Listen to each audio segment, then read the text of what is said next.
Fantastic. This is GT racing right now. He's got traction, he's got rid of the outside of both of them. Maloney!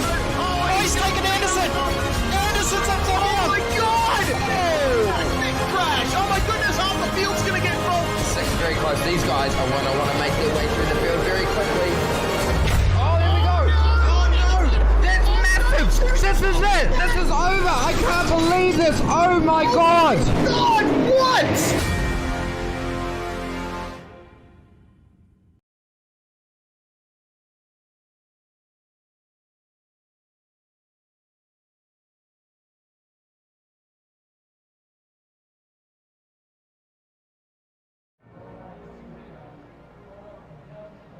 Welcome to Daytona International Speedway under lights for Club Day Masters. What a fantastic, historic song Speedway it is. The song's also pretty good as well though. And that is why we're very excited today on SimSpeed TV to be bringing you coverage of Club Day Masters here from the Daytona International Road Course. I'm David Haynes. I'm joined by Cam Dance. We've got Jay Kennedy producing. And Cam, when you come to a speedway like this, big banked corners, long straights, a lot of slipstreaming for both of our classes of car. Yeah, absolutely. We've seen these cars around here before, and there's just a massive train of cars usually slipstreaming each other, and we end up with an absolute unbelievable finish in the end because of it. So looking forward to seeing what's going to happen today and who's going to end up coming out on top in this 1 hour enduro. Yeah, indeed. Definitely got to work some of the strategy into that as well. That's going to be something to keep our eye on. If you don't know, here's where Daytona International Speedway is. Not far from Orlando, where you can, put on your Mickey Mouse ears and whatever. But we are beside the beach at Daytona Beach, next to Daytona Beach Airport as well. A world center of racing for Daytona 500, for the Daytona 24-hour, and many other types of even motorcycle racing and club days and track days that come here. Key overtaking opportunity, of course, turn 1. Then you've got the horseshoes of the infield, and well, you often have a lot of action at the bus stop as well, Cam. Real crunch point. You certainly do. Usually, because of that draft, you end up having people getting runs and usually giving it a bit of a lob up the inside or trying to hang it around the outside and get the inside for the following corners. So it's going to be interesting to see what happens. Hopefully everybody's a little bit more patient, doesn't try any sort of silly moves, but nevertheless we'll certainly see a few moves at the bus stop should any sort of checkups happen out of turn 6. The satellite footage shows how it looks at the day, but this shows you how it looks at night. All of our cars on track right now for qualifying. How important is that going to be? Maybe a little bit, but as you can tell, even with the lights around the circuit, the darkness still presents its own challenges. That looks pretty dark at the bus stop to me, Cam. Yeah, it's certainly not exactly the most lit track that you will ever see, but there's at least a decent amount of lighting, plenty of dark spots there just to keep you on guard and keeping your focus in front of you as we see someone cut the bus stop there. But you know, let's see your championship standings after the last round as well. So very, very close at the top, but still Jack Boyd's hands at the moment. Yep, sure is. We've got Jack Boyd racing with us today. We've got Jackson Rehana racing with us today. Do I spy Aaron Oliver? I do. Okay, that is very close at the championship standings. And as you can tell, participation is also going to be very, very key, because to claw back a points deficit when it's that close is looking very, very difficult at this point in the championship. Also got to mention Richard Brookfield, Angus Cook, Glenn Boyd, Christopher Henn, Matthew McMillan, Lee Harrison and Nivan Vantagiato making up our top 10 in the TCR class. Of course, we have another class for the Mazda MX-5 Cup cars. And that one, I haven't even seen these, and I'm going to guess it's Caleb Hydes at the top. Yeah, I'm going to say it's probably more than likely going to be Caleb Hydes, and there you go with a 22-point lead at the moment over Dylan Burst. Those two have been swapping positions throughout each race so far this season, and my goodness, they've built up quite the lead over everybody else, with Sean Doyle in third, Scary in fourth, Lehman around out the top five. So still for keeps further down in that sort of just outside that top five region, but it's certainly going to be on between Hydes and Burst for the championship at this rate. Yeah, exactly. And this is a trend I'm starting to notice. How come Sean Doyle's mum only tunes in when he's racing Club Day Masters, and we never hear from her when he's racing the Skip Barber? Is she a Mazda fan and not a Skip Barber fan? Qualifying is happening right now though for Sean Doyle, and does he have a time on the board just yet? The answer is no. He's one of a couple drivers in class who don't yet. He's still got plenty of time, it would appear.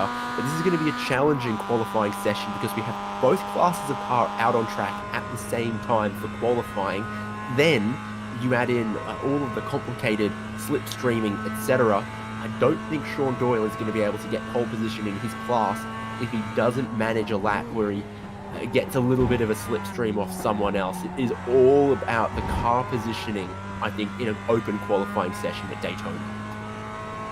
You don't want to be out there on your lonesome like he is at the moment, especially around this sort of a track where it's going to give you a massive advantage having the draft, and we'll see that in the lap time when he comes across the line. At the moment, Adam Sharp is on pole in the MX-5 class with a 2-minute 10, and it's very, very close between those top four in the class as well. We'll see what the time is going to be when Doyle comes across the line. It's getting very, very close to that 2-minute 10 sort of region, and he's going to come through the trial, crosses the line, and it's going to end up being a 2-minute 10.2.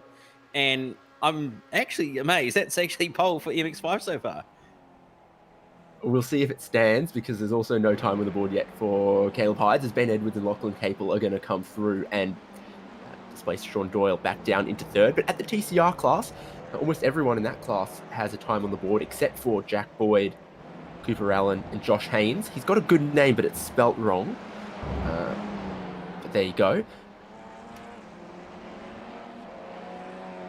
And it's very, very close between pretty much first all the way back to seventh, not even a second separating those top seven at the moment, and pretty much they're all in a large train of some kind as well. Almost everybody's got some sort of draft, whether it be an MX-5 or a TCR car, and MX-5's not going to be too much of an issue for these TCR cars, especially with the horsepower differential as well, so they're not going to have too many issues getting through traffic tonight. But Lee Harrison just backing out there on the way down towards the bus stop, try and set up a run. Jack Boyd did get a very, very nice draft of him through NASCAR 1 and 2, so we'll see what Boyd's going to end up doing on this lap, and whether he's going to end up putting himself up the top end of the timesheets. And always one of the interesting things we notice with the slipstream here in the TCR cars at Daytona is it is a tough place to be a rev limiter often in a good slipstream, you'll find them actually topping out against the rev limiter in their highest gear. The gear ratios are maybe a little bit too short for pack racing around here in the TCR car. Boy, he's going to go to second with that lap time. Lee Harrison's at the top still, and Jordan Mulak, I think, has just gone to third as well. There is a real complicated pack around the first horseshoe, and they're all jockeying for position. We'll see how that one plays out for them. And absolutely nothing in it between Harrison and Boyd at the moment. Only 2,000ths of a second as well in qualifying, with the fact that Boyd did that lap just then. So we'll see if he can improve and whether Harrison can improve as well. But that pack ahead looking very, very busy at the moment. Ben Edwards, though, coming through the tri-oval now in the MX5 class to set a time. He's currently sitting P2, comes across the line and improves on his lap, but only be still sitting in position 2, just under a second, I should say, behind Caleb Hydes, and Sam Leonard's just displaced him into third as well. Still plenty of time. Glenn Boyd's going to get down onto the apron to let some of the other cars come past. And rightfully so, he's going to have a couple to his high side. Vantagiato in a different livery this week. Cam? Yeah, we usually see him in the same sort of livery that Lee Harrison's in, but it's a little bit different this time. He's got Jesus on the card to hopefully give him a little bit of better luck than he's had in the past few rounds. So we'll see if that's going to end up helping. But coming through NASCAR turn 3 and 4 up on the Highland, trying to wait for a few people to come on by so he can get a draft. Angus Cook and Rehana just. I think it's not just Jesus. I think he's got Mother Mary there trying to help him out as well. Yeah, he does actually. Angus Cook comes across the line, though. He's going to end up setting is not a personal best by the looks of it, but Rehana's going to send it up the inside of him into turn 1, and they're actually both going to end up running wide, so that's not going to do any good for their lap time. They're going to let everybody on by as well, so trying to set up a little bit of a draft party there between those two. Yeah, indeed. Well, we're in qualifying. A great time to talk about the people who support Club Day Masters and make it possible, make the broadcast possible. It's brought to you by Digital Marketing Tribe and Extreme Air Conditioning and others, but particularly this week, brought to you by Palmer's as well. So good to have their support. And it was Prospect Pool and Spa as our sort of primary sponsor a week ago. Of course, they're still on board, but we're going a rotating roster of presenting sponsors throughout this season. So we've seen some of the back and forth shenanigans in TCR, really trying to position themselves with their friends, with their teammates, with anyone who'll give them a slipstream. The MX5 drivers, confusingly to me, are a little further spread out. I thought they would have been even more packed up. But here is Brady Buchanan, and he looks like he's going to practice that pit entry. That can be important in these races as well, because from very high speed, you have to turn down onto the apron and try to get it slowed down to that pit lane speed limit. If you're making a pit stop under green here at Daytona, that is a good skill to have. Yeah, it certainly is a very, very good skill to have, and going to be interesting to see how everybody's going to use that to their advantage as well, with the fact that this race is going to be a little bit longer than they've normally had over the course of the season. Indeed. So your top 3 for each class at the moment, as we're more than halfway through the 20-minute qualifying session. It's getting a little do or die. It's Lee Harrison from Jack Boyd, from Jordan Mulak at the top of TCR. Aaron Oliver, we're going to look at him. As he comes towards the line. Not sure if anything... Nope, that doesn't look like it's going to be an improvement there. But at the top of MX5, Caleb Hydes, Sam Lehman, and Ben Edwards. So Sam Lehman had a couple, at least one podium finish a week ago, did he not? So he's looking at second on the grid at the moment. Good place to be. And Ben Edwards for third in that class at the minute. Yeah, and it's reasonably close in there as well between those top 3. And then you go a little bit further back and it starts to spread out a bit more to the point where it's quite a few seconds separating first and the final position in the class as well. So some getting a much better draft than others, and that's certainly causing a little bit of difference in the lap times, but we'll see what Lehman can do here coming through NASCAR 3 and 4. Doesn't look like he, well, could be on a lap, but the MX-5 is not exactly the fastest cars in a straight line. We'll see what happens when he crosses the line, though, as to whether he ends up setting a valid time, though, or not.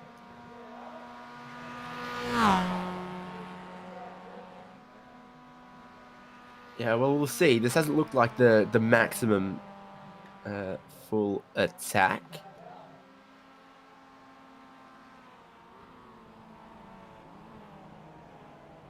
Or was it? Did he just set a personal best? No, apparently not.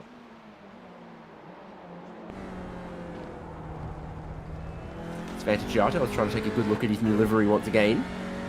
Yeah, we'll see what kind of luck it might bring him.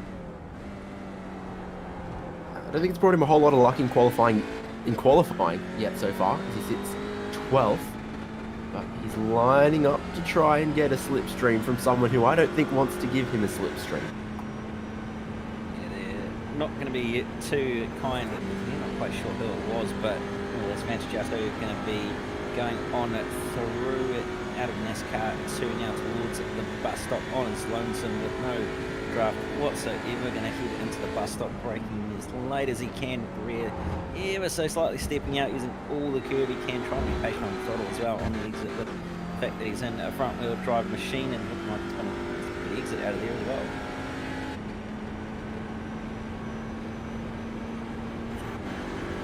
Short looking tidy. You can get a little bit of a look at his shift lights there, if indeed it's going to go against the limiter in 6th.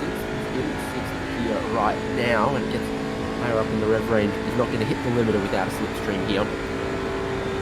He can improve on a 158. He will. But will stay in 12th because it was only half a tenth improvement. Yeah, so not too much of an improvement there. Obviously, no draft going to not really help that delta all that much, and certainly would have been dropping itself out the back end. But here's Jack Boyd and Lee Harrison just up ahead. We'll see what these two can do. The gap is absolutely minimal at the moment, so with just under 4.5 minutes left in the session, it's anybody's guess as to what's going to happen here. And it's funny because end up getting that time or not. On my timing screen, instead of 0.02 of a second, it's 1,000th of a second between Harrison and Boyd for pole at the moment. So depending on quite how you round it, I think, yeah, somewhere between 1,000th and 2,000ths of a second, near identical times for the pole position at the minute. And then I've got the same between 4th and 5th. Jordan Mulek and Andrew Hobby, I'm seeing also 1,000th of a second between those two drivers in TCR. So there are some incredibly close, very similar times here at Daytona as qualifying goes at the moment.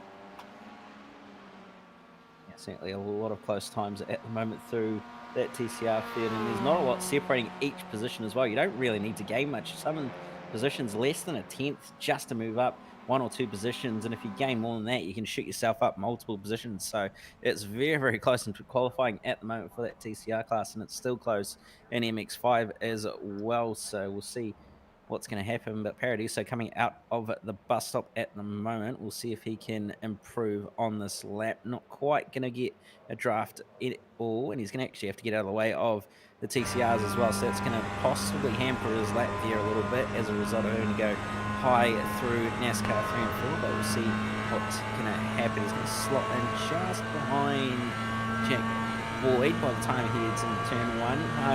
Nearly hard on the limiter in 5th gear, slots in behind Jack Boyd as he blows on by. Then comes across the line, and it's 2 minutes 12.017, so not going to be an improvement on his current time. No, it's not, and he'll set up for probably this is his last qualifying lap. Through turn 1, he goes cleanly. Aaron Oliver, 8th at the moment, crosses the line, stays 8th. He'll also maybe just squeak in one more qualifying lap. Is there a reason Dylan Burst is in a TCR, not an MX5 today? That's actually a good point, actually. I didn't actually notice that until right now. So, yeah, that's a little bit odd as to why he's not in an MX5. So that's more or less just giving Caleb Hydes a free, well, not quite a free win, but with the way that he's been driving over the past few rounds in the season, and he's going to end up running wide through the bus stop very, very wide, and that's going to give him a slowdown as well and validate that lap. But yeah, Caleb Hyde's going to be certainly on for probably another win at this rate.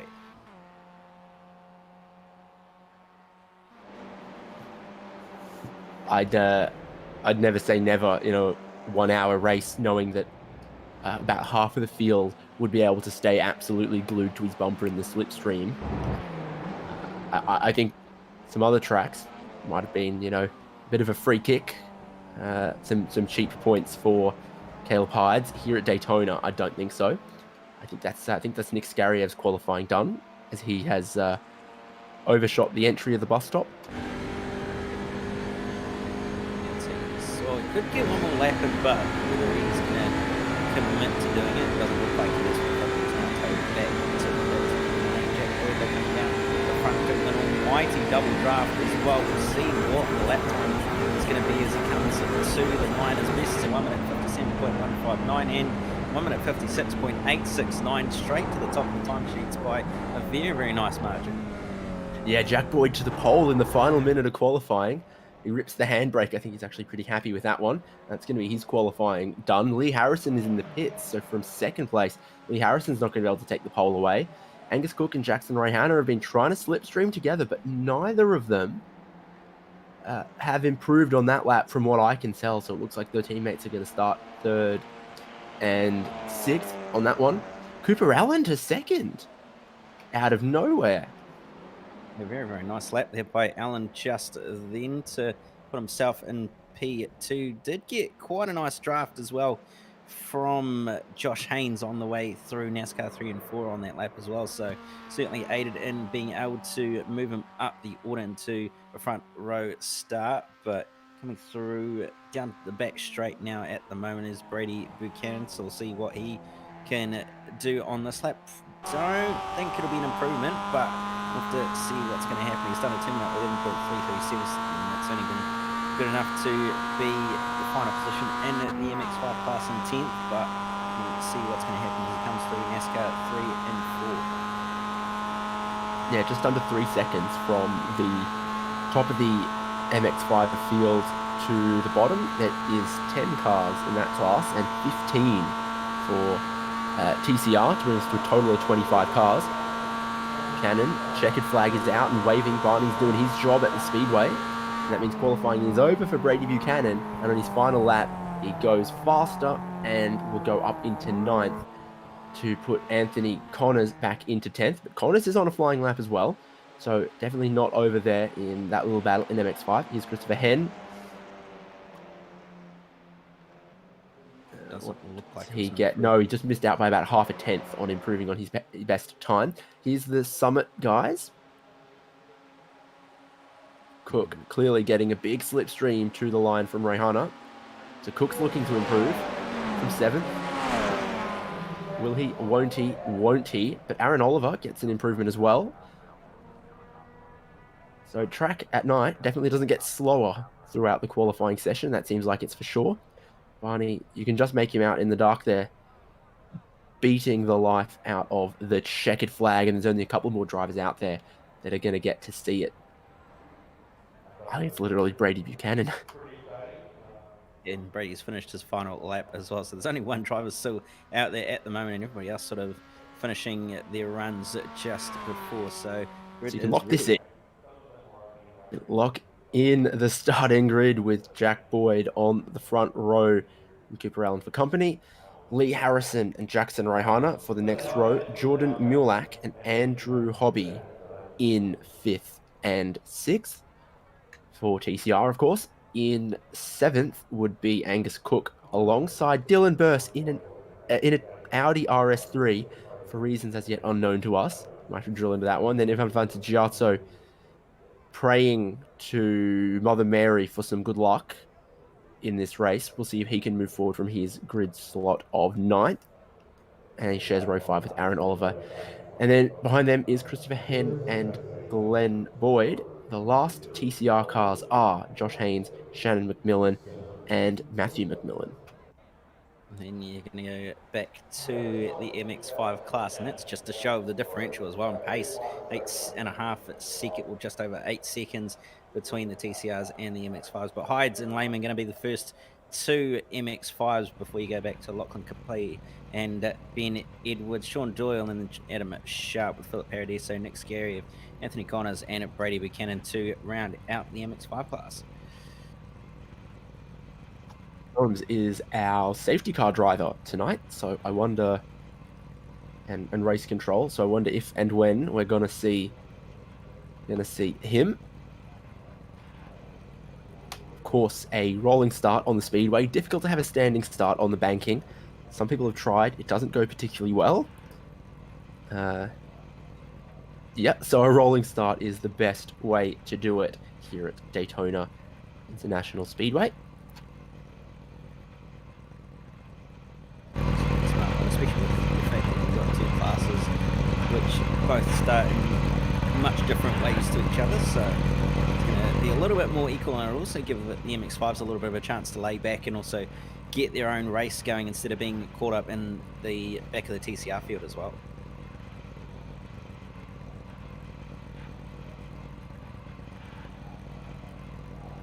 I've got to wait another 30 seconds before the pace car that we're looking from the roof of, Porsche 911 GT3, will start moving, lead them through the bus stop, lead them through NASCAR turn 3 and 4, and then to the green flag, which once again Barney is going to have unfurled.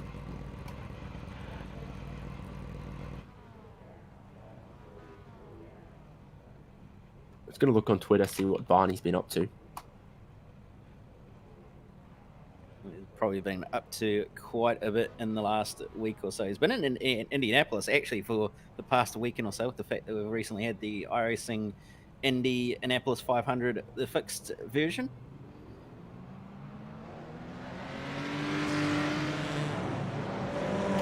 And here we go. I honestly see the TCR drivers, quite a few of them, trying to work in that tyre temperature in this about half a pace lap that they get.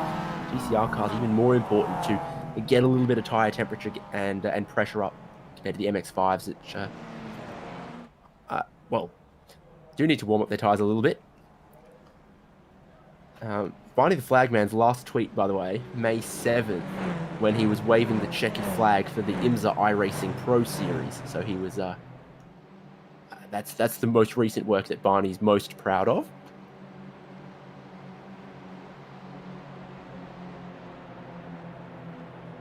All the work he does with NASCAR, but it turns out his heart is really in IMSA for Barney the Flagman. So maybe he'll feel a little bit at home here with Club Day Masters at Daytona International Speedway as our TCR and Global Mazda MX-5 Cup fields get ready to go racing for 60 minutes on the road course. That's pace car in.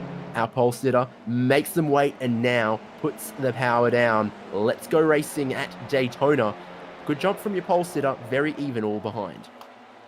Yeah, certainly very, very even behind. A few going 2 by 2 on the way into turn 1, and Rehana going to try and hold it up the inside of Lee Harrison. Harrison going to try and hold it around the outside. Hobby up the inside of Mulak as well. And MX5's flying on into turn 1 and looking all spick and span as well. No real incidents in that class. Everybody now into single file. So far, so good. With some horseshoes on the first lap of the race. Plenty of side-by-side. And do I see someone with a slowdown penalty there in TCR? Not sure. That might have been Lee Harrison dropping back a little bit. MX5, though. Lee Harrison has lost 1 spot. 2 spots off the race start. Caleb Hyde still leads MX5 here with Lehman in second. And Ben Edwards, I think, has jumped ahead of Lachlan Capel to be in third. Lee Harrison still going backwards. Here's the falling back down the order as the corners have gone on. He's not had the best start so far to end up where he is, but nevertheless he's going to soldier on and see what he can do. As he in the next 5 class sort of drafting each other to try and keep up and trying to break away as well. Mulak's going to have Angus Cook up the inside on the way down to the bus stop, and Cook's going to get the position with very great ease. And now Burst going to be all over the back of it. Mulak as well as they head out of the bus stop for the first time. Yeah, almost looking like a top 4 breakaway in this class at the moment with Boyd, Rohana, Allen, and Hobby. And then in 5th place, got Angus Cook being pushed along by... No, it's Rohana being pushed along by Allen at the moment. Oh, big drama in an MX-5 on the exit of the bus stop. Who's that in the wall? 2 drivers. Is this even... No, it's not. Doesn't look like... Capli and Sharp by the looks of it. It looks like Capli and Sharp have got together, and that was actually caused by having to check up by Capli ending up losing it on the exit of the bus stop as well. And unfortunately, he's come to blows, has Adam Sharp. Sean Doyle somehow managed to barely miss that. I have no idea how. Actually, no, he didn't. He actually ended up T-boning straight into the side of Capli. Unfortunately, that front of that MX-5 going to be second hand, that's for sure. Yeah, Doyle's on the lane right now, so I got to assume there's quite a bit of radiator or motor damage from this hit right here. Not good for anyone. Time to contact on the exit of the bus stop. When I'm at the bus stop, I want people to leave me alone, so less contact the better. This is Sean Doyle on the lane. He'll top off a bit of fuel, I'm sure, but I think it's mainly the repairs that have got to be done on lap 1. That will almost definitely, you can guarantee a safety car in Club Day Masters. So if he can get it repaired and get back out, that is not his night done at all for Sean Doyle. He has gotten back on the track after 17 seconds. So it might be a bit boring for the next 20 minutes or even the next 30 minutes. But if he can just stay on the lead lap, not over for Sean Doyle. Here's Nick Skariev and Paradis. So this is over 4th and 5th in class as Anthony Connors looks on. Not enough purple cars, Cam. Looks good under lights. Yeah, certainly a few of those purple cars out there and actually do quite look good under lights, like you said. Certainly stand out a lot compared to a few of the other colours, being very, very vibrant. So interesting to see how many can be more towards the front of the Kariev almost sent him up the track. It's got Paradiso passing around the outside as they held too wide. Connors, is he going to bump draft? Is he going to stay in line? He's just going to wait on the way to the bus stop. Big lift out of the throttle there for Anthony Connors. Paradiso's a little offline. They all missed the 3rd apex there, and it is kicking off again in TCR. That's Hobby in the flight center car. Looks like Dylan Burst going 3 wide down the inside of them into turn 1 there as well. All of that happening behind Jackson Rehana in 3rd. It's certainly all going off in this little battle pack for TCR. 3 rows of 2x2 as well. Burst, Rehana, Mulak, Cook, Vantagiato, and also Hobby in there as well. So it's very, very heated at the moment. They're all trying to scrap for some position, trying to make their way on through. Hobby's going to lose another one.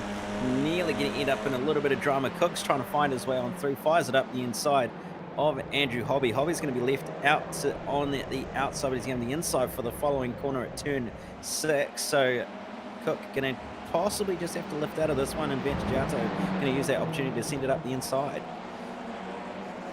Absolutely it is. This is kind of ferocious stuff you come to expect from the slipstreaming TCRs on the high banks of Daytona. I think we're going to see a replay here of how Christopher Henn and Glenn Boyd came to grief. Glenn Boyd in red and white gets a bit of a tap, sends him into Christopher Henn, and both of them end up off the track at the 2nd horseshoe. Was it a bit ambitious from my brother from another mother, Josh Haynes?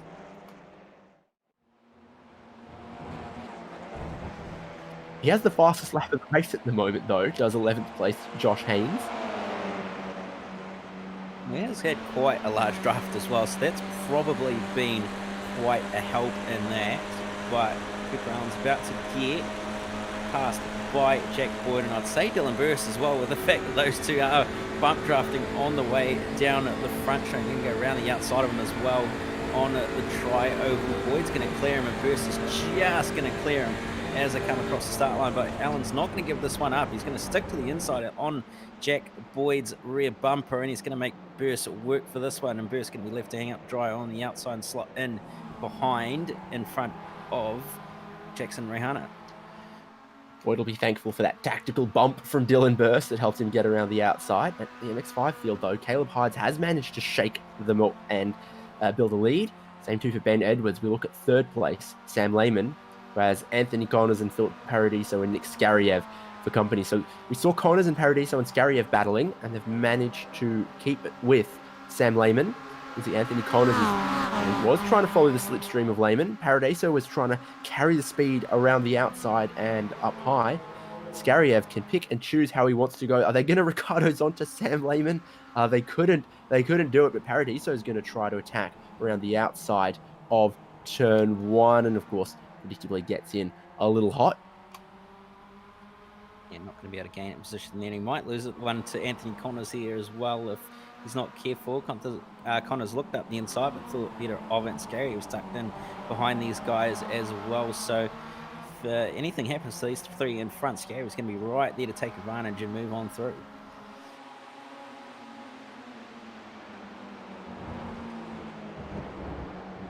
Sure is. All this for the lead in TCR. That is quite wide. Maybe we need to implement those NASCAR style rumble strips at the bus stop for these guys. Look, with Jackson Rehana, you can't even see Cooper Allen behind Dylan Burst. Such is how he's pushing him along. Back in the Flamingo Mobile for Burst.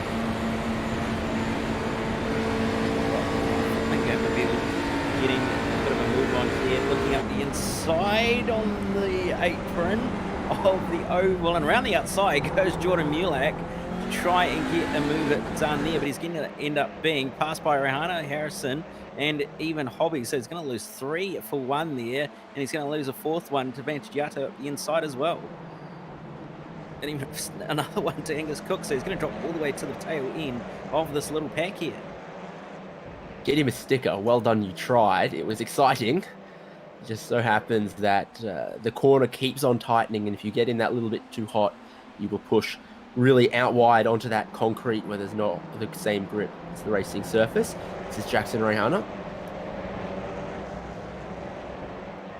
Probably having a chat with Angus Cook, who's in 10th at the tail end of this pack. Or he could just be telling someone what he wants for dinner. I know. More MX-5s though. Edwards and Paradiso. Is this for damage, or is this a strategy call? That's not a good strategy call. Yeah, I'd say this will be scheduled stop. Heineken, possibly. when you never drink.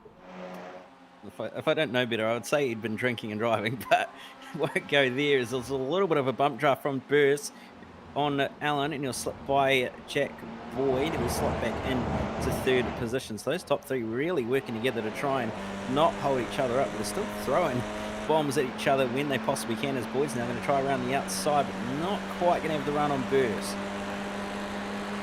He's been playing Kingmaker a little bit, providing some bump drafts here and there. He's given one to Jack Boyd earlier, so is Boyd going to return the favour? That's what we're looking at with Burst and Boyd. Burst getting to the lead. He was pushed to the lead by Jack Boyd there. And now they've got to be careful. The first of their lapped traffic, I think this is Adam Sharp in the MX-5.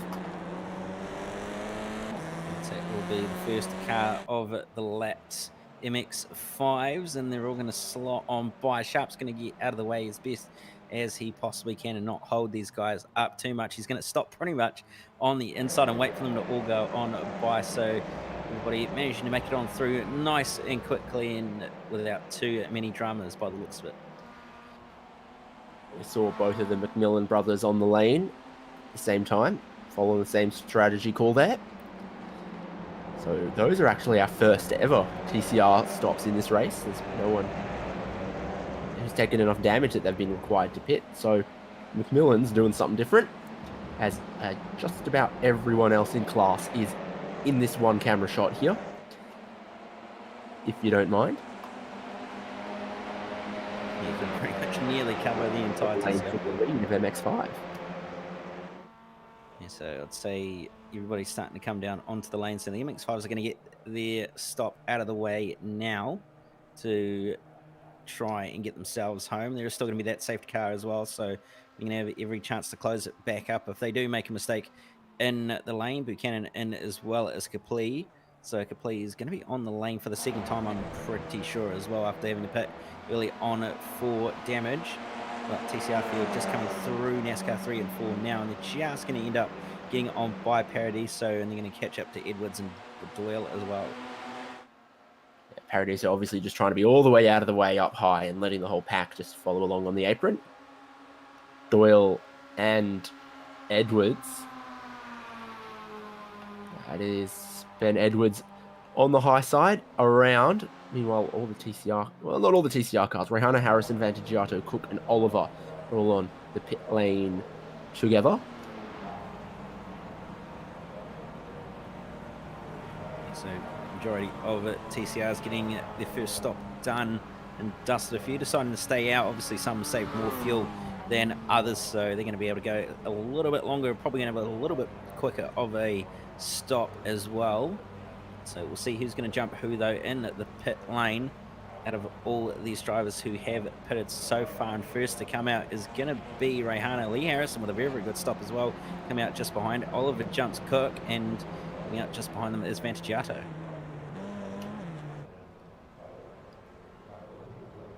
Yep, so Rehana leading that pack off the pit lane. They've got to hold the pit lane speed limit a little longer than they used to, because the pit lane speed limit now ends around the corner rather than where it ends for NASCAR. Probably not a bad thing as well. Makes the pit stop delta a little bigger, but in the old configuration, if you ever hit that outside concrete wall on cold tires on your outlap, you felt like a bit of a dunce.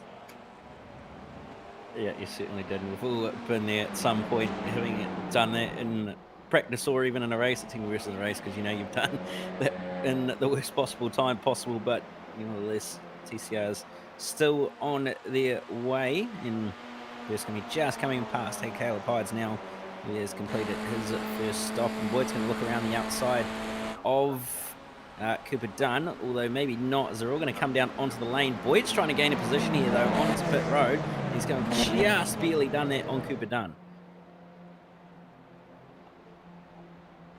Yeah, exactly. So we've got Dylan Burst, Jack Boyd, Cooper Allen, Andrew Hobby, Jordan Muir, like everyone else on the pit lane now. Everyone in our race has made at least one pit stop. Here's the guys who pitted a lap earlier.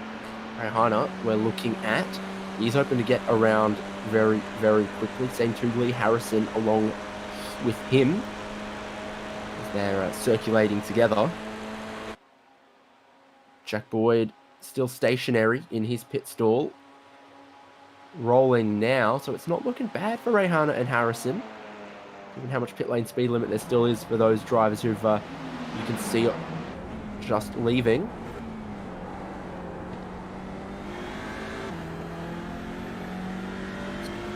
Close, but I think Boyd might just have this one. Having a look down the inside, though, comes Jackson Rehana. Almost a little bit of a touch on Jack Boyd. Battling for the race lead in TCR at the minute. 15 minutes into this race. Oh, good stuff by Jack Boyd to hold on to that race lead, I think. Rehana had the head of steam going on. He was being pushed along by Lee Harrison, who I think knew what was at stake in the battle for the lead.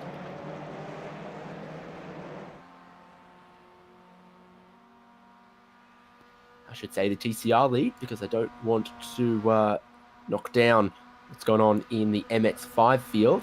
Their pit stops are all a little more staggered, I feel, than in TCR. So Caleb Hydes has resumed the race lead, and 7 seconds is his advantage over Sean Doyle. So the early stop for Sean Doyle, I don't think has actually hampered him that badly at all. He's back up into second, even though it was a slightly shorter stop. Paradiso, that's going to be a slowdown for sure, as he's going to lose out to Anthony Connors and Nick Skin. Oh, hello! It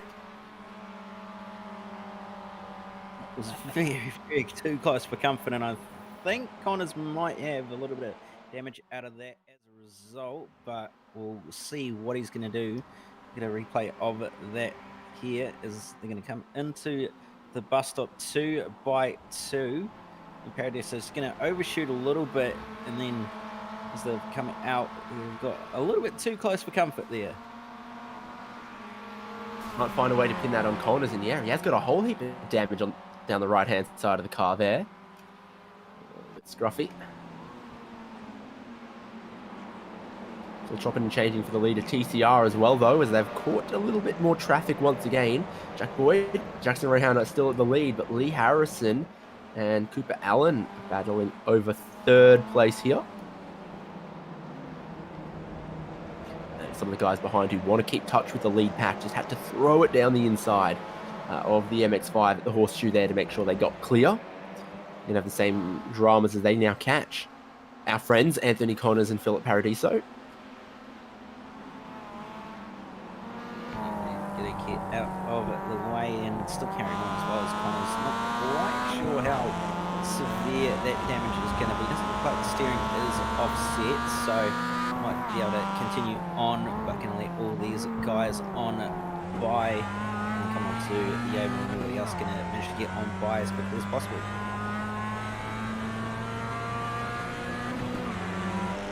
You can see Greg Holmes is sitting in the safety car now. Ben Edwards and Sam Lehman going for...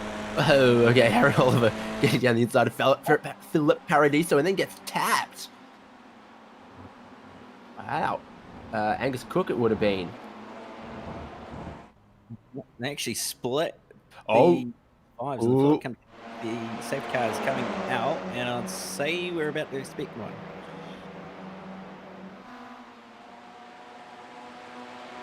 Greg Holmes forgotten what his job was today.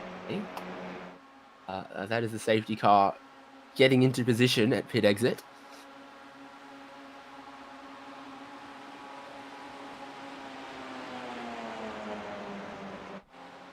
And there is the call. The safety car has been called in.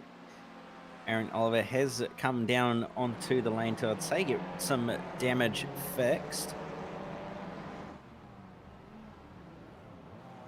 Here is the safety car.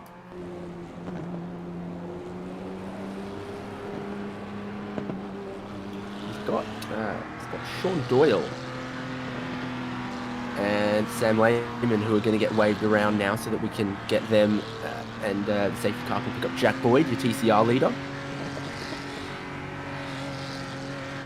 The MX-5 is going to get waved around by the safety car, so they're all going to be able to get to the tail end of the field, and we're going to have a nice clean restart for all these TCR cars.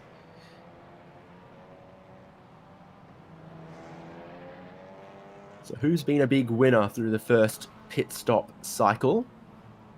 Jackson Rayhana from 5th, he's running 2nd at the moment. Josh Haynes from just about the back of the grid in TCR in 9th, so he's plus 5 positions. So that's big winners so far in TCR. In MX-5, early pit stop from Sean Doyle that I'm sure wasn't on his agenda initially, but that lap 1 damage forced him in early. And that actually provided him a little bit of an undercut on a lot of the rest of the field. So he's running 2nd at the moment, plus 4 positions from where he qualified. Scarriev running 5th, qualified 9th.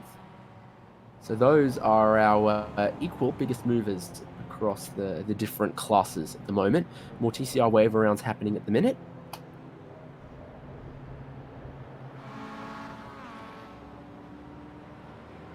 So we're getting the lap back, and we'll see what this restart's going to do as well for a few of these drivers. We're going to be able to gain some positions after some not so great pit stops. The likes of Andrew Hobby will be trying to move his way forward after missing his pit stall and having to reverse back in his pit stop, so he'll be wanting to try and gain some positions back after that. But certainly been quite a few big movers through these fields, like you said.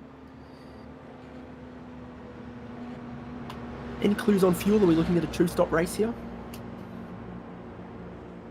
I believe so, but I could be wrong.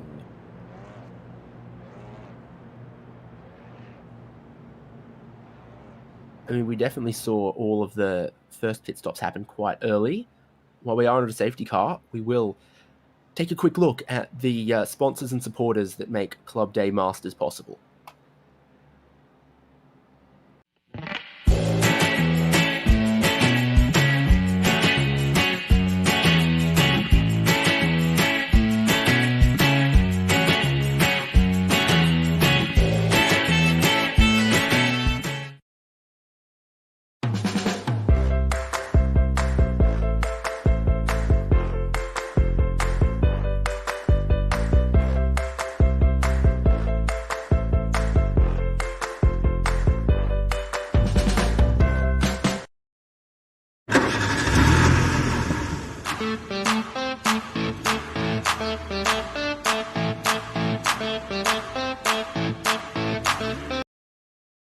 Are you spending a lot of time looking for setups and struggling for faster lap times? Are you tired of searching online for answers? Would you like to get setups, analysis and tutorials from some of the best sim racers in the world like Ralph Faller, Mitchell de Jong, Martin Krunker, Josh Rogers and many more?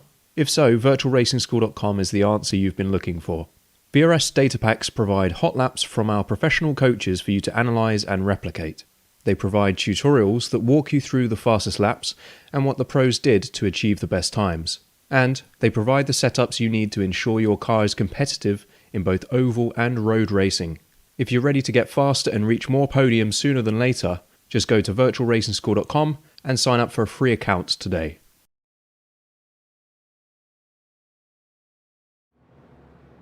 While that was happening, I had a look at the Facebook page for Automotive Towing in South Australia. They've got some nice looking 3-axle Isuzu tow trucks. Not just able to tow your disabled vehicle or race car, but construction equipment and other such things as well. They are my second favourite towing company in South Australia at the moment. And also some pit stops going on. So of course, safety car. There's always some people at the back of their respective field who go, what a great opportunity to go and add a little bit of extra fuel without losing any time or track position. And look at how quickly some of these TCR guys have come out. I think I see both the Summit cars have gotten in, taken a bit of fuel and gotten out almost in the same position. I wonder if they're going to be allowed to hold, what position they're going to be asked to hold. If they've gained position by going through the pit lane, I wouldn't be surprised to see them sent rear of line. You'll have to see what race control is going to say. It's sounding like they might be sent to the back of TCR class. Yes, being sent to the back of the TCR class. So they'll have a few cars to pass on the restart, but they should be good to get home at the stage at least.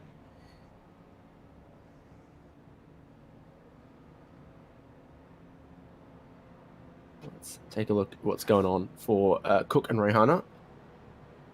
It does look like they're being sent to the rear of the TCR field, yes?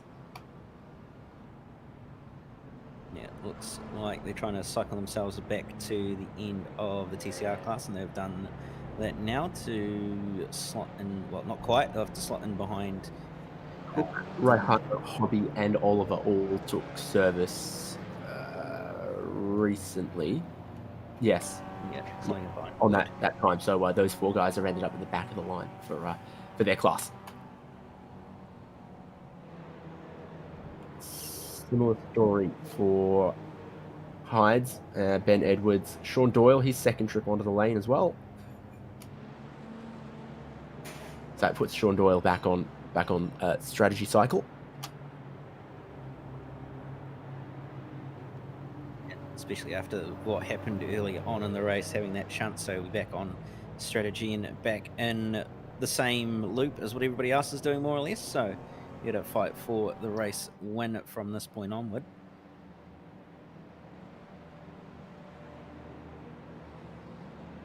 Any race control word, Cam? Are we getting racing again at the end of this one? I believe we are going green this time by, if I'm not mistaken.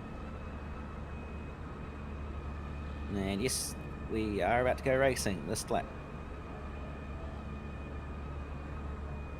Yeah, it's good news for everyone.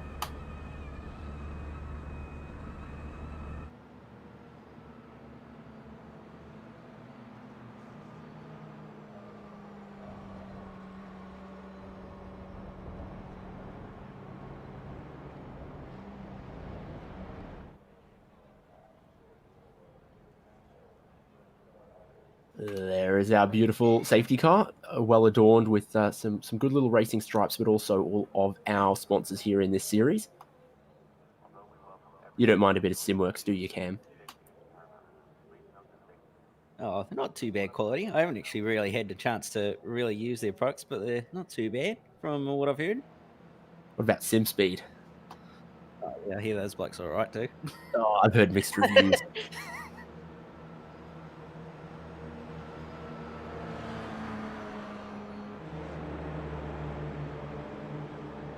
So with a couple of little pit stops to shake up our order in the different classes. It's Jack Boyd leading TCR from Cooper Allen and Lee Harrison. In MX5, Sam Lehman is down a pit stop compared to previous leader Caleb Hydes. He's going to lead the field at the restart in MX5 from Nick Skariev and Philip Paradiso. Safety car is in. It's all in the hands of Jack Boyd now with 33 minutes left to run at Daytona. Christopher Hen got out of line a little early there because Jack Boyd is making them wait, but now we go racing, and not a great start for Vanta Giato, who's immediately jumped by Josh Haynes. Yeah, certainly not a great restart for him at all, although that's contact on the way into turn 1 between them.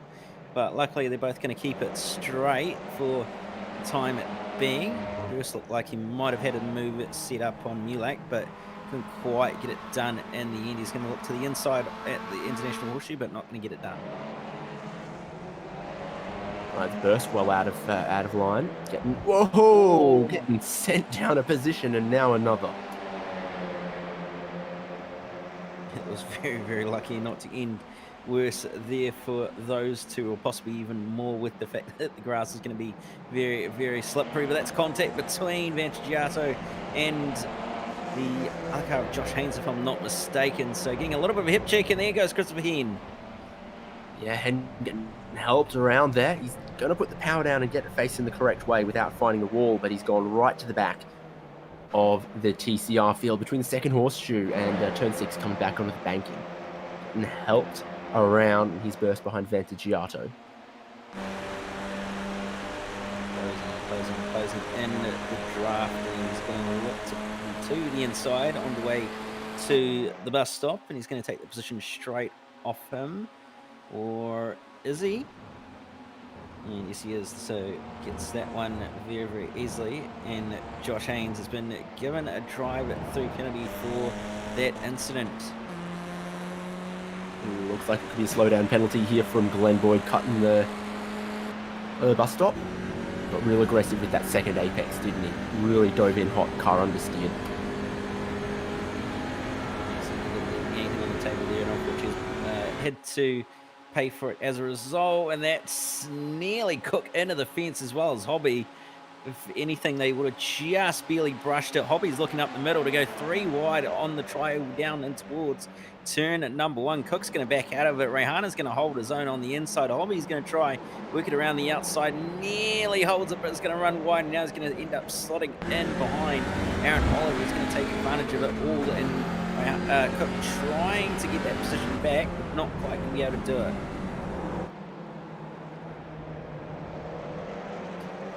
Well, really aggressive stuff there. A little bit of 3 wide, but everyone keeps it on the road this time, unlike lap 1 of the restart. MX5, Caleb Hydes has worked his way back to the race lead. Ahead of Sam Lehman, Philip Paradiso, but you're seeing Ben Edwards getting a little bit aggressive, and there's Nick Skariev side by side with Lachlan Capel. Skariev will have the inside for the next turn, won't he? Oh, no, never mind, they go through the kink to the second horseshoe, and that then gives Capel the inside once again. Get that position off Skariev in the end with the way the track flows, so he's going to move into 5th position, and Skariev's going to slot back into 6th, but not too big of a differential there. But it's on at the front of the TCR field. Boyd's going to slot back into the lead of the race. Harrison looking very, very racy as well in behind Cooper, and we'll see if he's going to make a move on the way down the front straight. And you have to remember that Mulak can also burst, so tucked in right in behind as well, so they can't afford to fight too hard or too much. Fighting at the moment, are they? That looks like Cooper Allen pushing Jack Boyd along in the banking at the moment. Lee Harrison has a massive run that he's going to try to take to the high side. It would have worked were it not for Cooper Allen pushing Jack Boyd along so that he can hold the inside. Burst is looking to get in amongst this. So is Jordan Mulak. And super close. Rehana way off in turn 1. Yes, he got way out of line there and didn't quite get the run that he probably would have hoped for, but is going to look to the inside of Aaron Oliver, nearly tried to make it happen, but just couldn't quite get there in at the end, and as a result, he's going to hold on to it. But Cooper going to hold on to the outside, and not quite going to work for him in the end, as Harrison's going to slot on by Burst, trying to get in there as well. And Burst going to end up being on the outside for turn 6, but we'll see what Cooper is going to be able to do on the inside, and whether he's going to be able to get enough of a run. He's going to have the draft of Lee Harrison on the ovals, and Burst just going to slot in behind and think better of it. Yeah, you rightly called that it was never going to work to stay out of the slipstream and stay high on the banking to get ahead. This is obviously Sean Doyle right up behind Nick Skariev in 6th and 7th. Doyle looking to the inside, almost as much to defend against Adam Sharp behind as to try to get in front of Skariev. Yeah, absolutely right there. So they're all going to have to just be a little bit patient here and try and time their moves correctly. And that's one around in the background. I think that's Anthony Coleman's by the looks of Doyle. Fortunately, it was Sean Doyle, but he just drops the clutch, spins it up, and gets it facing the right way again. And the TCR lead now. Boyd, middle of the road, heading down towards the bus stop. Great view from Lee Harrison's bumper cam. Oh dear. Past the start-finish line into turn 1 it is. Man, he tried to give him a little bit of a push, but couldn't quite get there in the end. You have to remember that these guys are going to have to think about what's going to happen come the final lap of the race as well, where they're going to set themselves up, how big of a gap they're going to need to get the run to the line, and what they're going to need to do to make sure they're not going to get balked in any sort of way. So possibly just trying to test things out as Lee Harrison, knowing that if he stays in this position, he should be on to possibly take that win off Jack Boyd, but we'll see what happens. Still plenty of racing to go with just over 25.5 minutes left on the clock. The top 6 are starting to get away, because then the next pack is 4 or 5 seconds back almost now, with Oliver and Hobby and Cook. There's Lehman just finding out that you can go a little bit wide, not as far as it looks like Ben Edwards went. Whoa, and immediately throws it back down the inside of Skariev. There's a lot of tyre smoke in the air. Some of that from Lachlan Capel, I think, in second in the 118, also in white and red up there. Yeah, they're certainly fighting very, very hard back in the MX5 class, and they're fighting at the front of the field of TCR as well. As side by side through the bus stop, never really going to work all that well, and Burst gets shuffled out a little bit. Harrison's going to have the run on the outside, but here comes Cooper Allen on the inside. He's going to give Burst a little bit of bump draft. Harrison's going to be left to hang out the dry on the outside, and as a result, he's going to have to slot in behind, lose it 2 for 1 there. Neolak's going to have a really, really good run. Vantagiato moving in the background as well on this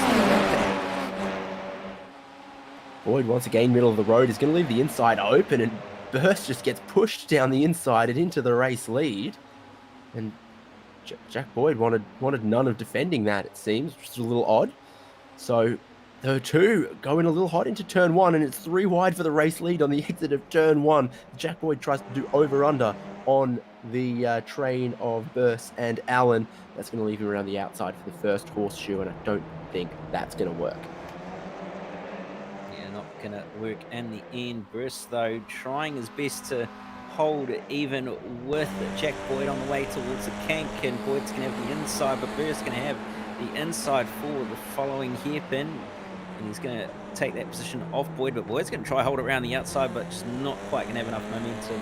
Cooper Allen going to move into third as well. Vantagiato right on the tail of Lee Harrison, who runs wide, and that nearly ends up giving that position away to Vantagiato.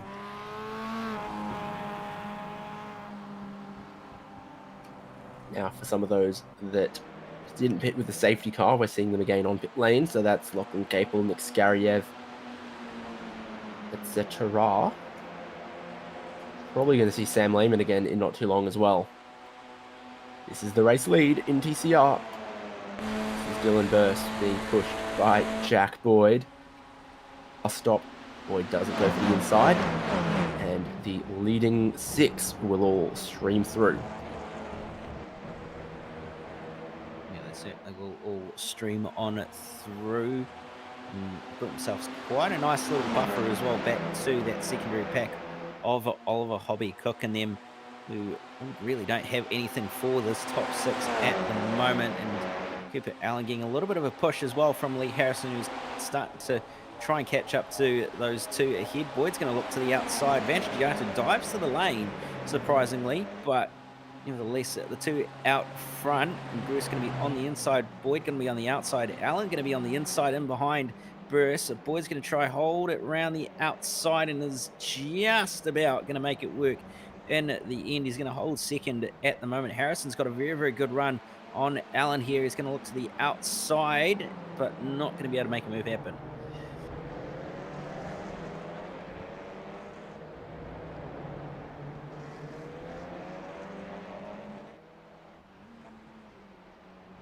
Oliver still not able to close that gap between himself and the leader as Cook, Rohana, Hen, Vantagiato all on the lane. Do you think it's because they can get to the end from here?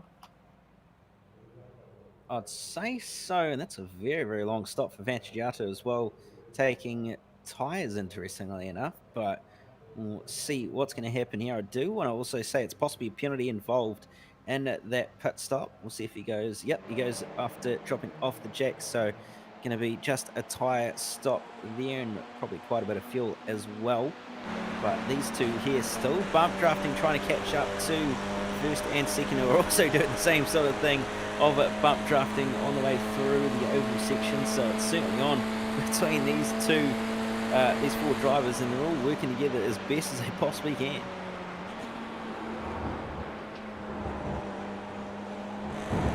Starting to have a little more strategy work into it, as there's now a couple packs of TCR rather than just all 12 of them stuck together as they were on the restart. Sharp is leaving pit lane. Sam Lehman leaving his pit stall. And I've got a safety car as well by the looks of it. So that pit stop that Vantagiato just had perfectly timed by the looks of it with how he's come out. I can see it. Oh, yep. I mean, here it comes, indeed. So Burst has just crossed the start-finish line.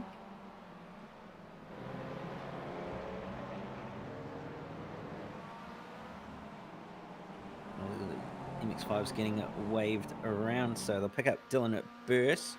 And Dylan Burst goes past. Oh, now they've worked it out.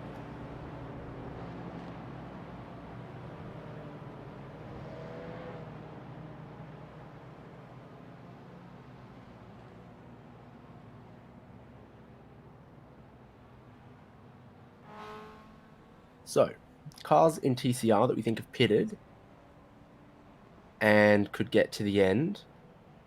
I'm looking at Angus Cook, Jackson Rohana, Christopher Hen, and Ivan Vantagiato.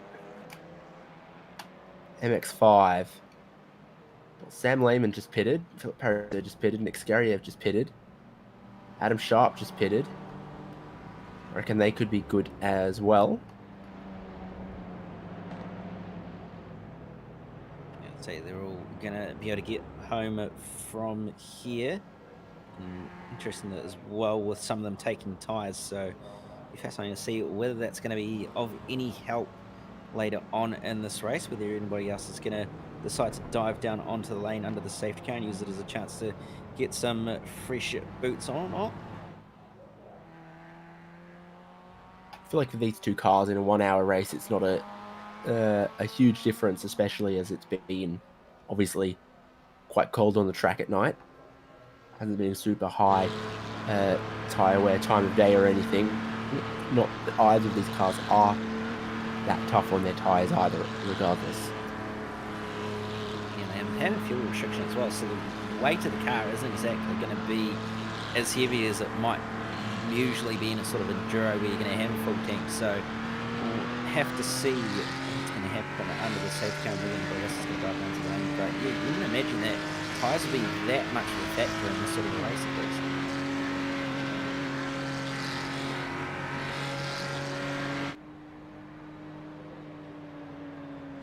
For the reasons we pointed out, weather, car weight, the construction and compound of the kind of tires we got, the track being very slipstream dependent and not quite so dependent on your grip through the loaded high-speed corners, if there indeed are any other than the bus stop. Yeah, you have to think that the only real high-low corner is going to be the oval, but even then, that's not exactly going to be doing it much to the tyre in terms of wearing it. So, yeah, not really any sort of corners that you're going to be abusing the tyres very, very hard around.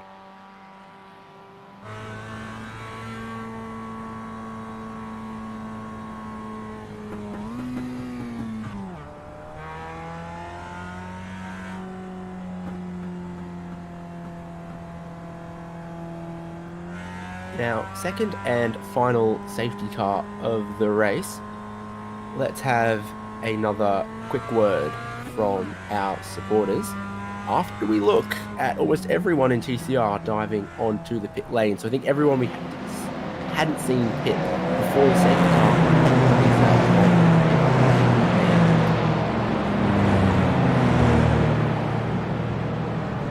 Same true for MX-5.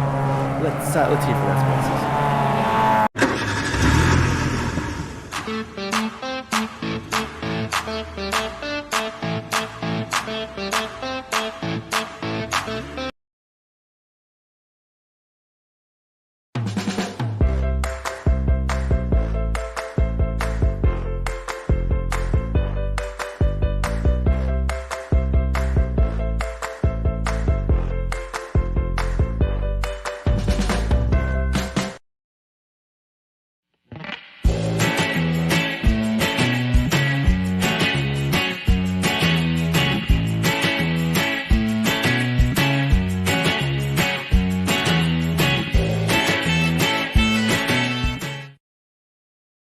Are you new to sim racing, or maybe a veteran struggling to reach the next level? Have you ever wondered how the aliens reach impressive lap times that seem impossible to achieve? If so, you're not alone. Most drivers reach a certain level and get stuck. But getting faster on track is easier than you think. VRS coaches are some of the best sim racers in the world and offer one-on-one driver skills training at affordable rates to help new drivers learn the basics and help experienced drivers break through to the next level. Are you ready to get faster and get off the iRacing roller coaster? If so, VRS one-on-one personal training is for you. If you've invested in your equipment, it might be time to invest in yourself. Just go to virtualracingschool.com and sign up for a 30, 60 or 90-minute session with one of our world-class coaches, and you'll learn exactly what to do for faster lap times and more podiums.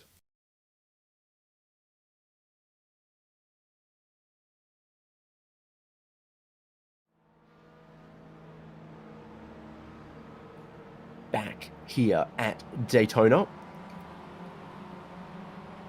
and like we had somewhat suspected, the drivers who had pitted earlier cycled through to the front of TCR, maybe notably with Matthew McMillan at the front, who was sort of in betweenish with when he last pitted. So then there's Matthew McMillan, and then Angus Cook and Jackson Rehana and Christopher Hen and Ivan Vantagiato for the top 5. I think there might have been some MX-5s who got waved around that I'm going to say didn't deserve it, but apparently, officially, Adam Sharp, Sam Lehman, Skariev, Caleb Hides are your overall race leaders. Not that it should matter to the TCR drivers, but that's an odd one. I'd say that's possibly a mistake on race control's behalf there by the looks of it. So we'll see what's going to end up happening, but I think they might have managed to sort it out at some stage. Sounds like they've sorted it out, but we'll have to see what's going to happen.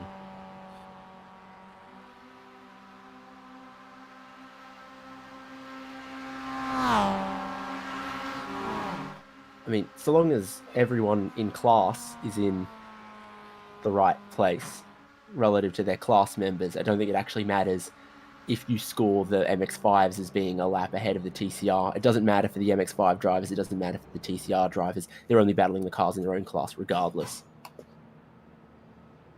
Yeah, absolutely. So we'll say everybody's going to be sorted out in that respect. So there's going to be no MX-5s stuck in between the TCRs. There's going to be no TCRs stuck in between the MX-5s. So we're going to be good to go in about a lap's time.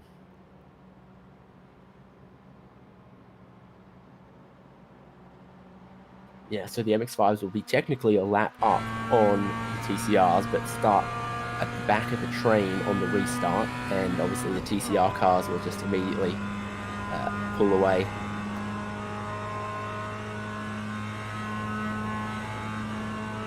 Oh boy, making a quite late pit stop.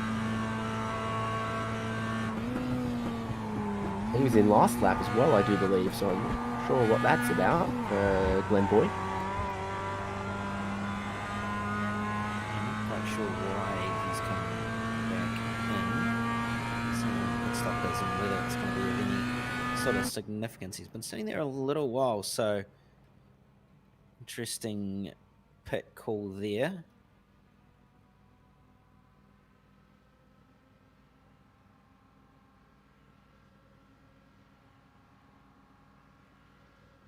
He's been sat there for quite a while as well, and hasn't gone up in the jack, so not quite sure what's happening there.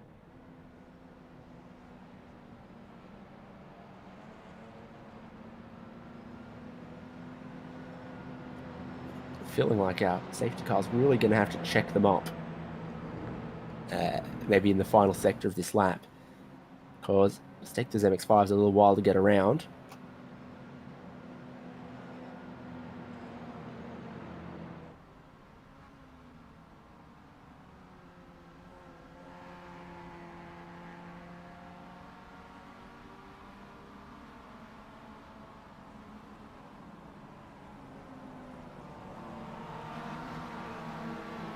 Talking about Matthew McMillan and Angus Cook there. Just coming out of turn 6. Meanwhile, the MX-5 leaders are only just coming through while turn 1, turn 2-ish.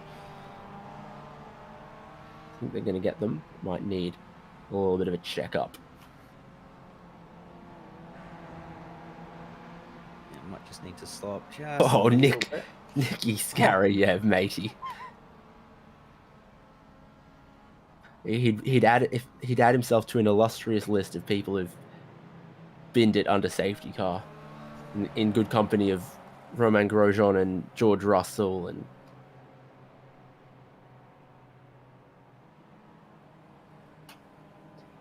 Jay, I said he'd be in good company.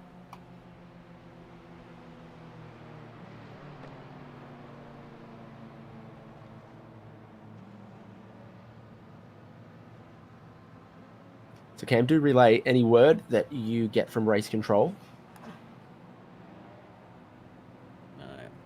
I'm pretty sure we will go green this time, from what I heard on the previous lap.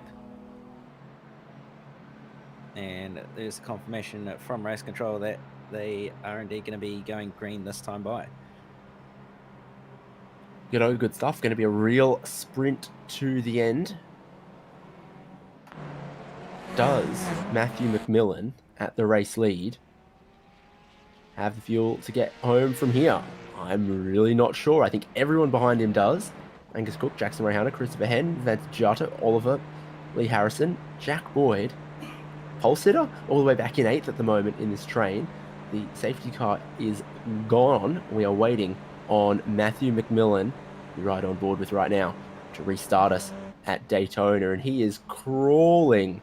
Well, he's doing 100 kilometers an hour, but it feels like crawling on the high banks of Daytona International Speedway. He's waiting all the way to the start-finish line to put the power down. And that has really checked up the field to see Lee Harrison pop out of line, to see Angus Cook try to dive down the inside, and Rayhana follows him as well. Yeah, McMillan getting out of the way of everybody to let them on by, and there's a little bit of a checkup going on through the S's off the road to get on by, and manages to pull it up a little bit of a hip check to Dylan Burst, but managing to just pull that up in the end, managed to get back on the tarmac at the right point to make the corner, and Scary was going to run very, very wide out of the International Horseshoe as well in the MX5 class, but very, very good at start for Angus Cook so far. Oh, really creative pass from Andrew Hobby there. I thought it might have ended in disaster, but he just got it stopped before the horseshoe. Very, very unconventional maneuver. It's down the inside of Dylan Burst now into turn 6, and Burst has been in this situation before where you don't want to get stuck on the outside up high, so he immediately tries to drop back into line behind Hobby. Caleb Hydes and Ben Edwards are battling over third in their class, and now it's Caleb Hydes who finds himself in that position that is unenviable. Yeah, he certainly does find himself in that position, but he might just slot in behind the car in front of him back to the TCR field. It's currently a Summit 1-2 with Christopher Hen tucked in behind, so Hen's going to go to the high side on the way through turns, NASCAR turn 3 and 4, and it's going to be bump driving as well by the two Summit boys. Hen's just driving around the outside with these guys like they're standing still. Yeah, a lot of speed for Christopher Hen there as he's side by side. Is this a real fuel saving ploy maybe going on rather than a speed ploy? We're going to see if there's any lift and coast out of Rehana and Cook on the way into turn 1, and I feel like there was. I feel like they might be close on fuel here, having pitted a couple laps before the safety car. Might just be close on fuel, and that's nearly ended in disaster for Vantagiato there. He's going to get up the inside again of Jack Boyd. Burst has been sent off the road. Vantagiato's around. Everybody else checks up. Manages to avoid a few making contact, and Glenn Boyd's around as well.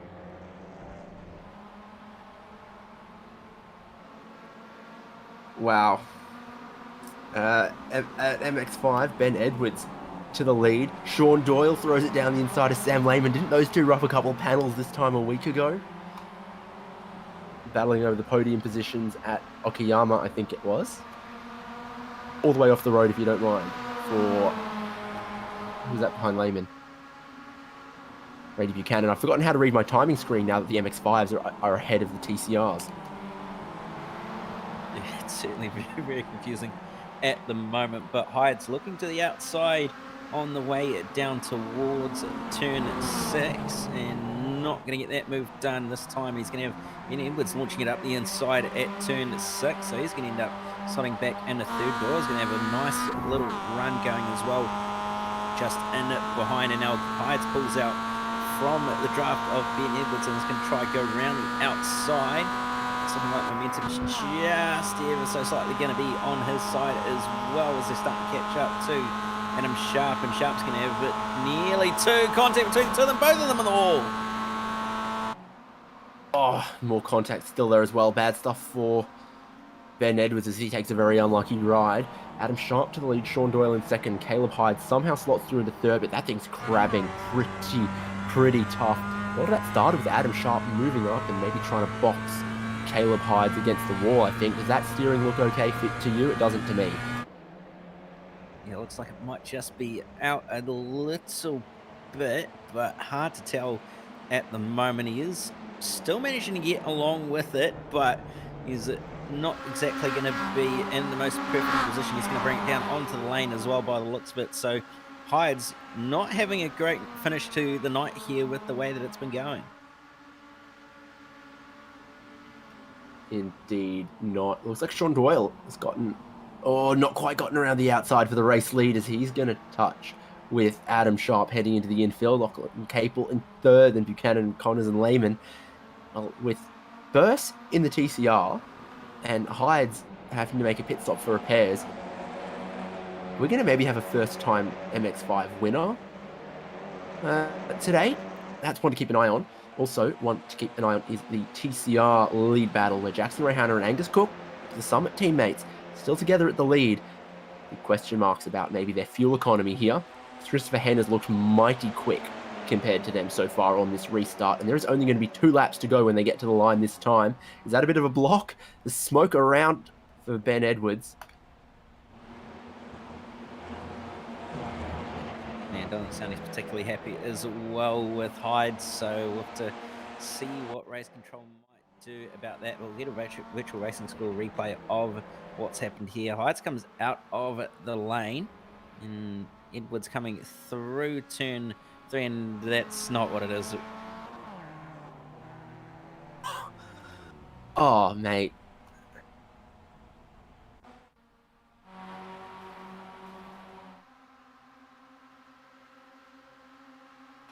This reminds me of having to dodge Scott's speed. He was also pretty pathetic at retaliation.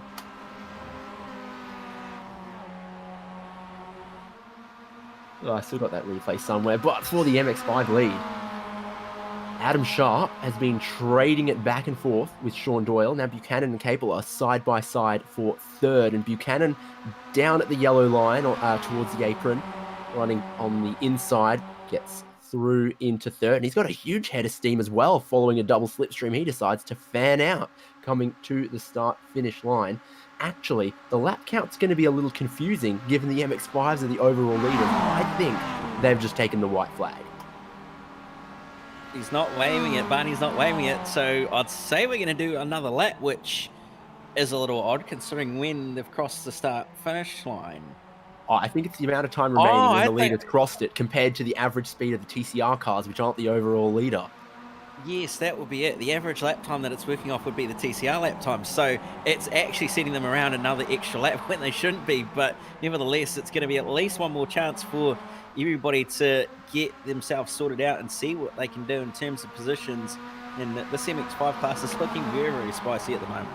So there's the correction. I would wave the white flag if you calculate it based off my maths, but bit of confusion in the race control. Buchanan into the door of Connors. I think, no, Connors is behind. Buchanan into the door of Capel. Connors watches on. Getting spicy for the TCR lead as well. Lee Harrison's gotten himself up into third. Not sure what to do about the duo of Rayhana and Cook at the moment. Presumably, wait, no, still not the white flag. Still 2 to go for the TCR guys, even though there's only 50 seconds left on the clock. The MX-5s will get the white flag. Oh, contact on the pit straight as Hen gets involved. And Jack Boyd tries to force his way into the leading pack as well. I think the way that they're calculating the laps here is not good for anyone who's touch and go on fuel. Somebody who's minus 100 on fuel at the moment is not going to be in a good situation in the next lap and a half. We'll see what's going to happen. The MX-5's coming around the bus stop now. Door gives Sharp a bit of a bump out of the bus stop, and they're going to be doing a bit of a drag race down towards the start. 6 MX-5s in a second and a half for the lead, Cam. Well, he's got a shot at the win here with the number of cars all involved in this lead battle at the moment. Doyle looks to the outside on the way out of NASCAR 4, and they're going to come to the start-finish line, and they should get the white flag as Barney is waving it there profusely, and they're going to be 3 wide across the stripe as well. Lehman getting around the outside of both of them nearly, and he's going to nearly sweep it around the outside of Doyle, but Doyle's going to go a little bit deeper, and Buchanan up the inside as well. Time expired 2 minutes ago. Don't worry about that. They're waving the white flag now. Buchanan onto the dirt sharp, still leading from Doyle. Lehman and Buchanan side by side. Lehman gets down the inside of the first horseshoe. Here is Cook and Rayhana still working together at the race lead for TCR. Ooh, aggressive with the track limits there for Jack Boyd. He's been burnt before, and he still remains in line for the moment, so it doesn't look like he's picked up a slowdown off that one. So Jack Boyd's worked his way forward into a third place that was held by Christopher Hen, that was held by Lee Harrison. But it still remains Rayhana and Cook at the lead. Jack Boyd, huge head of steam. Here's Aaron Oliver. Is he going to get a bump from Christopher Hen to push them up towards the race lead? On the apron they go, but these guys are still only taking the white flag now in TCR.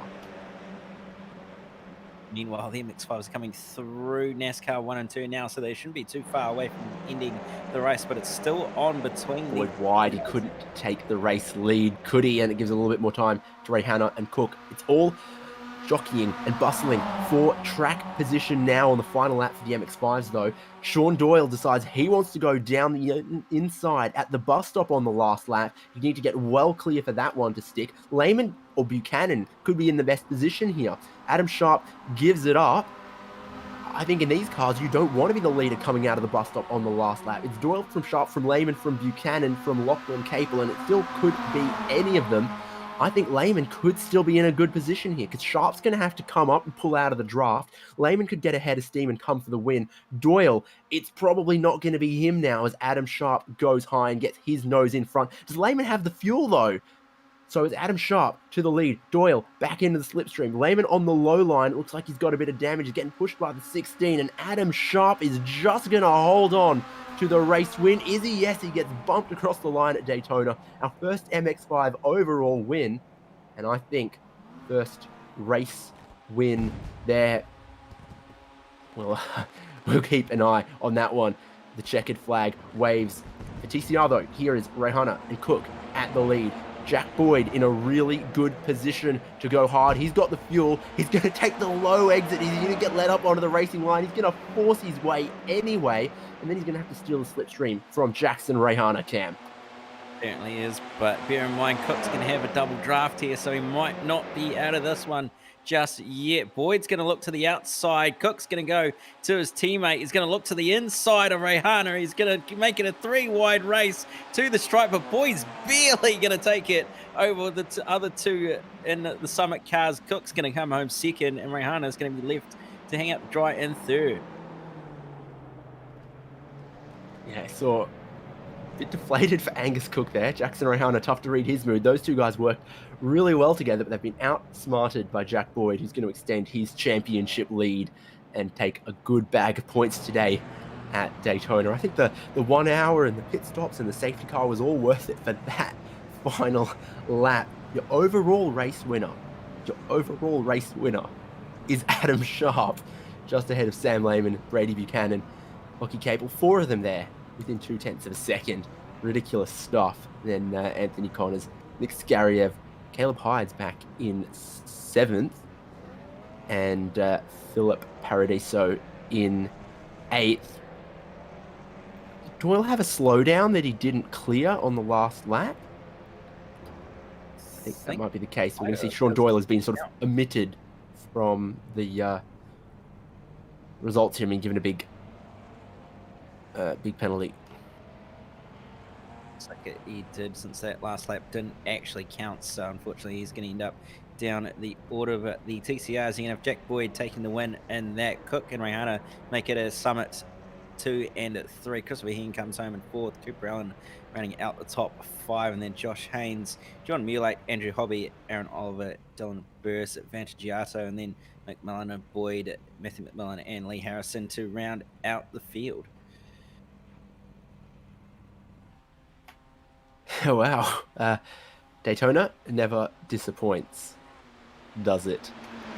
Was as crazy finish as you come to expect, with almost not being favourable to be the race leader coming out of the bus stop on the final lap. We saw drivers come from deeper in the pack to take their respective race wins. Let's take a look then at which drivers we can grab a post-race chat with. Might have to wait a second longer to get our race winners, though.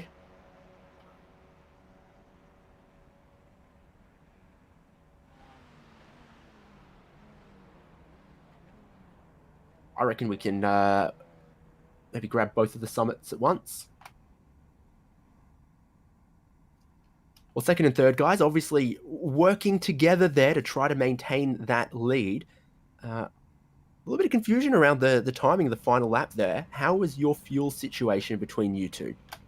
Oh, we had plenty. I think with that extra lap of safety car, we probably could have pitted 2 laps before that last safety car. And credit to our crew chief Viz, happy birthday.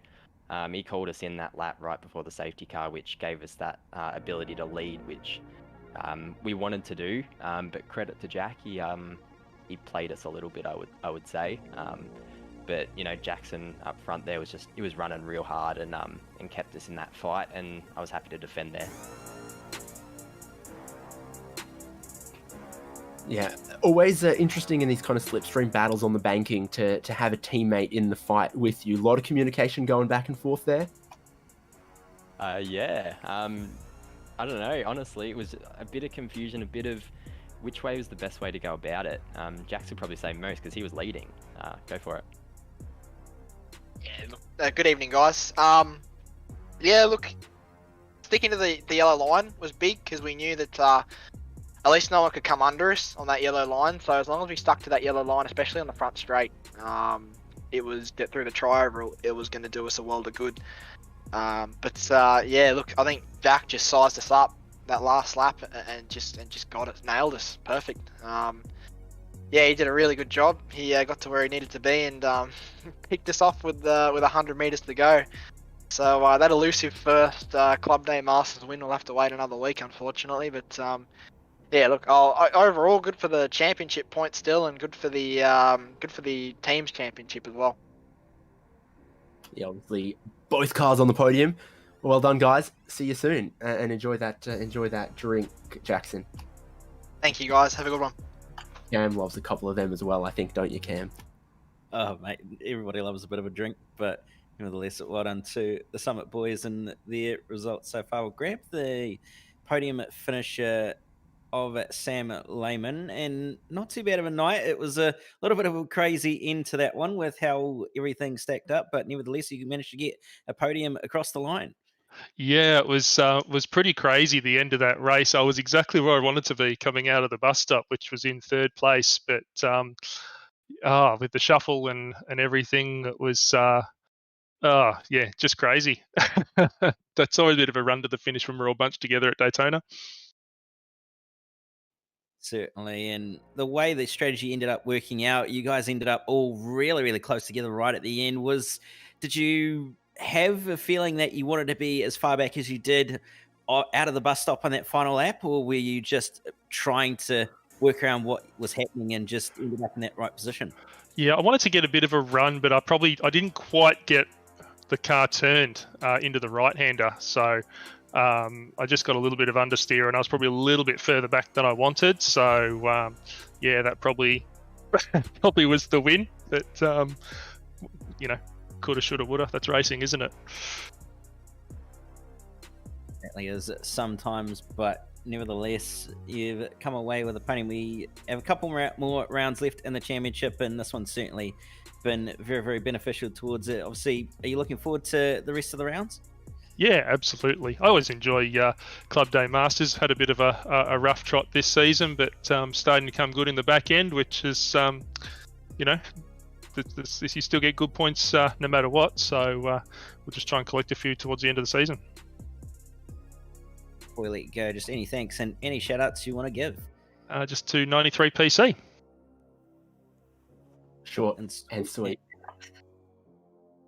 And Cam, how about one more MX5 podium sit-up? Should have Brady Buchanan on the line. How are you, a mate? podium, but an overall podium. How's it feel being the overall class? Yeah. Yeah, I saw when Lee let us past, I was like, I don't know why, because we're on the same lap. But anyway, it was a good race to come back from being basically last the whole race to coming third. At the end of the day, in your individual class battles, it doesn't make any difference, except just for I guess the calculation on how many laps the race should run. Got a little confused there. We asked some of the TCR guys about what the fuel situation was. Obviously, it looked like a 2 or a 3 stop race in MX5. What were your thoughts on the strategy for that?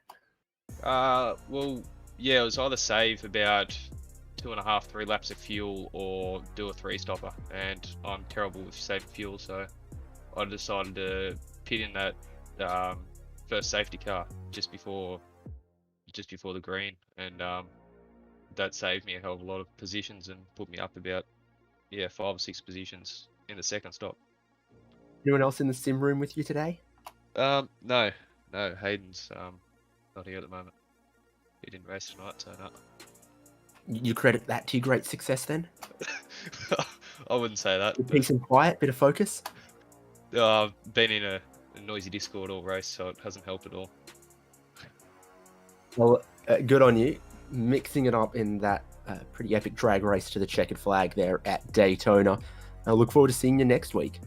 I won't be here next week, unfortunately. Shame, because I was looking forward to what I just said. Yeah, yeah. I'm not gonna be here racing, so I'll see you in a couple of weeks' time. I can look forward to that then. Well done. See ya. Catch you, mate. Anyone else you feel like grabbing by the scruff of the neck, Cam, or will we shift our sights forward to Hockenheim? I think we've took everybody we more or less need to, so I think we better shift our focus to Hockenheim, where it's going to be round 7 of the championship and it's starting to get towards crunch time in the points chase.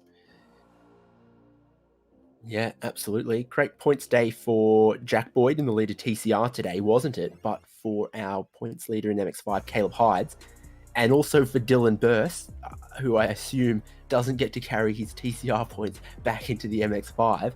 That sort of throws those guys backwards a little bit. So MX5 could get real interesting in their points championship as well. And the flip side of that is who can challenge Jack Boyd in TCR at the Hockenheim Ring next week on SimSpeed TV for Club Day Masters. You'll have to join us next Monday evening to find out. I've been David Haynes. It's been Cam Dance with me. Jay Kennedy producing. Club Day Masters brought to you by all you see here. Digital Marketing Tribe, Air Conditioning Sales and Manufacturing, Prospect Pool and Spa. Today's presenting sponsor, Palmer's. 24/7 Race Control, Extreme Air Conditioning, SimWorks Race Simulators, KP Air, Rinaldi, and Automotive Towing in South Australia. Subscribe wherever you're watching across all of our SimSpeed platforms, because that is where you're going to see us again in a week's time.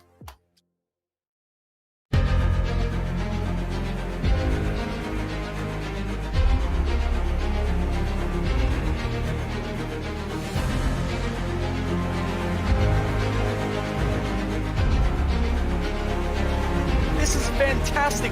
This is GT racing right now. He's got traction. He's got rid of the outside. Both of them. Maloney. Oh, he's taken Anderson. Anderson's up to all. Oh my God. Big crash. Oh my goodness. Half the field's going to get rolled. Second very close. These guys are want to make their way through the field very quickly. Oh, there we go. Oh no. That's massive. This is it. This is over. I can't believe this. Oh my God. God, what?